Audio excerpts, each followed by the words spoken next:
bitter criticism, reading some ready-made criticism from Russia Today. Yeah, Russia Today, ready criticism.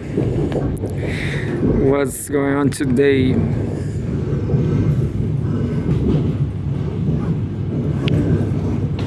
It says January 7, 2025.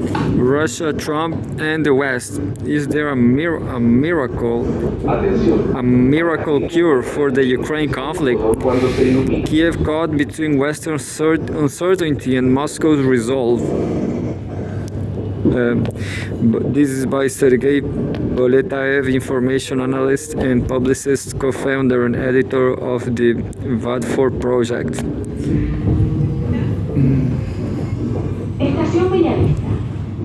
And there's a photograph showing a soldier, a Ukrainian soldier.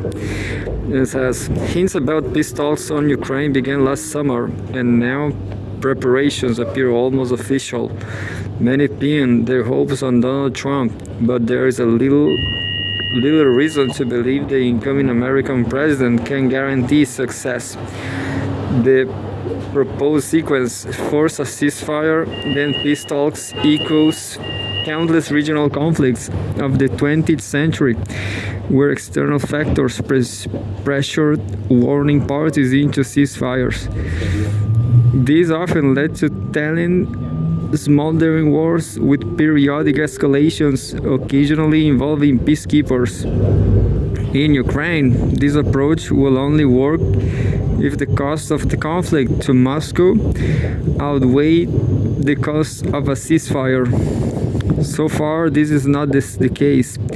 Negotiations will likely occur against the backdrop of continued or even escalating hostilities. However, the main problem remains the West's inability to commit. This makes a full-fledged peace treaty between Russia, the US, and Western Europe unlikely in the coming years. Still, a more or less lasting peace in Ukraine is possible without Western guarantees. Kiev hostage to the West's uncertainty. Definitely, I absolutely agree with this. The Ukrainian conflict has been brewing for decades and entered its military phase because of the West's inability to make concrete promises either to Kiev or to Moscow.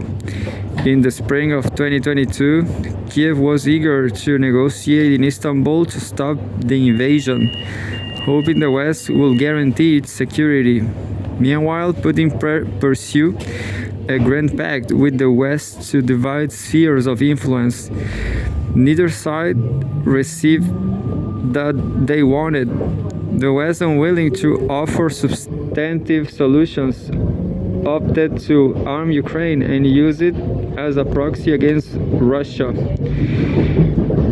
Initially, this strategy seemed to work for NATO. Ukraine's military successes have hope that a few more tanks, planes, and sanctions will topple Russia's economy and military, along with President Vladimir Putin's government. But by late 2022, the conflict had evolved into a war of attrition, where Ukraine, due to its smaller size and resources, is being exhausted far faster than Russia. Now as Ukraine faces mounting challenges at the front and increasing instability at home, the situation is beginning to resemble the spring of 2022. Once again, Kiev is looking to the West for guarantees. Zelensky himself has been pledging for commitments for Macron, NATO, and even Trump. But as in Istanbul, the West cannot offer meaningful ones. Unlike in 2022, it offers no alternatives either. Back then, former UK Prime Minister Boris Johnson's call to just fight and Russia's retreat from Kiev inspired Ukraine and the West. Today, the rhetoric is less convincing. U.S. National Security Advisor Jake Sullivan's proposal to send 18-year-olds to the front lines evokes shame, not hope, even among Ukraine's most militant patriots. Subtitle: The Trump Factor, No Miracle Solutions.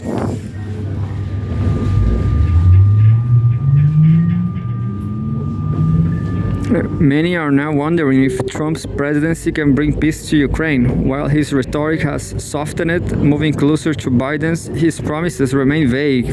The boast of achieving peace in 24 hours has been replaced with, "If I can." He speaks of a strong Ukraine and even NATO, betraying little intention of unbending the West's current policies. While Trump's aversion to war may be genuine, it is unlikely to yield tangible results. Peace cannot be commanded into existence. It requires addressing the root cause of the conflict. Trump offers no solution here and likely cannot. Where Trump may differ from Biden is his willingness to shift the burden of the conflict onto Western Europe, focusing instead on China. While this may benefit Russia strategically, it does not bring the conflict any closer to resolution, nor address the division of spheres of influence. Neither the globalist West nor Trump appears willing to negotiate seriously with Moscow.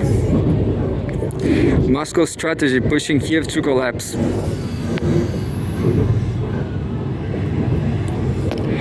With no expectations from the West or Trump, Moscow is doubling down on its military strategy by maintaining a steady pace of operations. Russia hopes to wear down Ukraine to the point of collapse.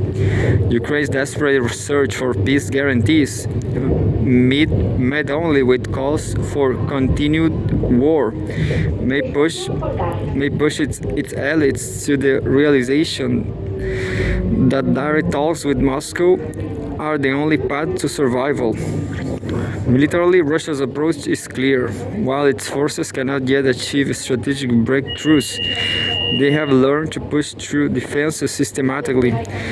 Critics and analysts alike acknowledge that since spring 2023, Russian advances have been slow but relentless, like steamroller. Politically, the Kremlin seeks to create conditions where Kiev will accept peace on Russian terms, renouncing its role as a military and political threat to Moscow. For this, the Kremlin is relying on the psychological impact of unfulfilled Western promises and the ongoing devastation of Ukraine's economy and society. Alternative scenarios. While Russia currently holds the upper hand, other scenarios remain impossible. I'm just going to read the titles. A ceasefire with no commitment. A prolonged low-intensity conflict. Escalation. Conclusion. Waiting out of the clock. That's it. Maybe I'm not sure about all this, but in the West, the narrative is that Russia may collapse too. Who knows? But I don't think so, isn't it? Russia, I prefer to migrate to Russia instead.